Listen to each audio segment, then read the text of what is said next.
Alright, my name's Kev'S. I used to go to Tramps, hence the reason why I'm here. If you don't know Tramps, I was just going to give you a little bit of the geography involved. You've got basically Tramps there. And in front of Tramps, you've got an area in Plymouth called the Barbican, which is a load of pubs. And basically, if you looked a bit different, you had a good chance of getting your head kicked in. To the back of Tramps, you've got the city centre pubs, which again, if you looked a bit different, you had a good chance of getting your head kicked in. And to the right of Tramps, you've got Union Street, another load of pubs. And I think there's a bit of a pattern emerging here, because if you looked a bit different, you had a good chance of getting your head kicked in. So for me, I always thought Tramps was a bit of it was kind of a safe haven. You know, it was a safe place where people just went, and like-minded people went. And I also remember it being, it's out the way, so you had to know where it was. You didn't just end up there, do you know what I mean? It was like, you could walk over it or walk around it, and you could know, unless you knew it was there, you never ended up there. And it was just a friendly place. And I never went every night, so I can't, but I can only speak for what I saw. And I just never ever saw any trouble. It was a mellow place, it was a safe place, and it was trouble-free. And I remember female friends telling me it was the kind of place where they could go, they wouldn't get hassled. It was just a good atmosphere. Great place. And it still is, And things I remember about it as well were the bands. I mean, the bands were just phenomenal. I mean, you had, like, for example, the big ones I remember were No Comply, who were just, it could have been massive, you know what I mean? I think they played Reading and they played Download and that, but I think they started off at Tramps. I think there was a bit of a backlash against them because they got a bit too big, but I always felt they were alright, Just, they were there from that scene. Darren Johns' band, Once Over Twice, excellent band, as is his latest band. Bus Station Loonies, just quality, just good value, always good value, and they got their 1,000th gig at the weekend. Menace I saw there, great band. UK Subs, and I just remember on a pint with Charlie Harper. They're just the nicest man, you know what I mean? They played a phenomenal set there. S-Punk 3, great, Emma Beard, Evil Macaroni. It was just endless. It was just just a stream of great bands. Gorgeous, the best band I ever saw was a band called Gorgeous, who I still listen to that CD. Just a great band.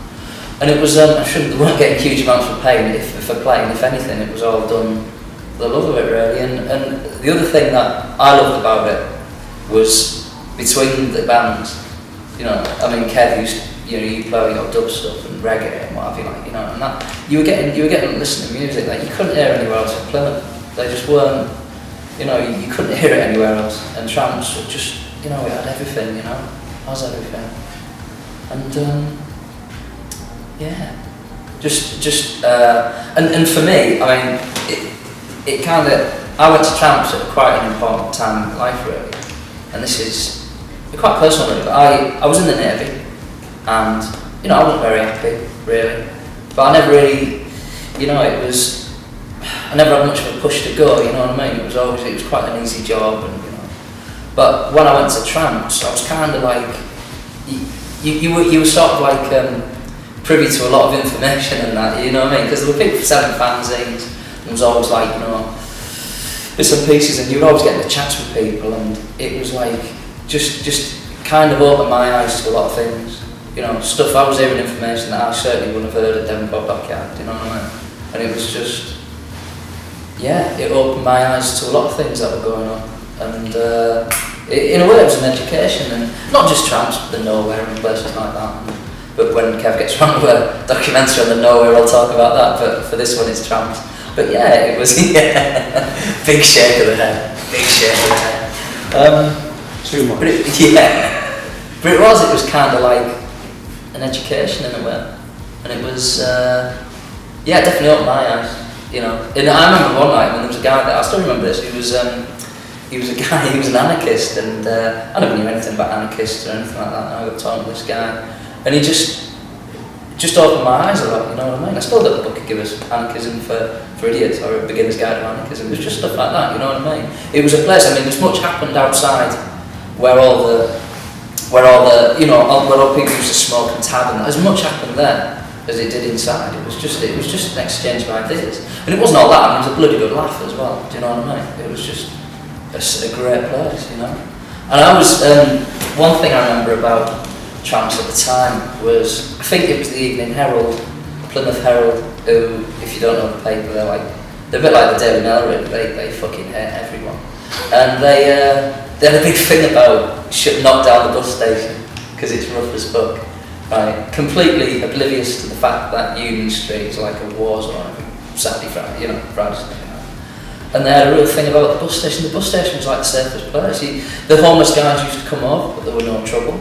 You know what I mean? They'd kind of try and catch a couple of tabs and that, like cigarettes and that, and beer, but they were okay. You know what I mean? It was just all part of the vibe. It was all part of the vibe. And going back to bands, I remember they got a Ramones tribute band in, right? And it was like before tribute bands became a big thing. And so I got a Ramones tribute band. And I don't remember things what happened to me yesterday, but I remember they were called 53rd and 3rd, right? And I'm sure people have talked about the toilets and tramps on this.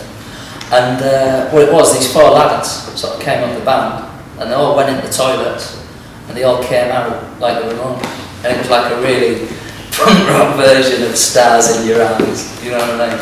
But it was, and I remember afterwards I had a pint with Dee Ramone, and I always thought Dee Ramone was a street hustler from New York City. All the time it turned out, usually worked in a call centre in Kidderminster. But for a good band, a really good band. It's brilliant, Kev. Is this alright? Yeah, that's brilliant, that's exactly what I want. Yeah, I was just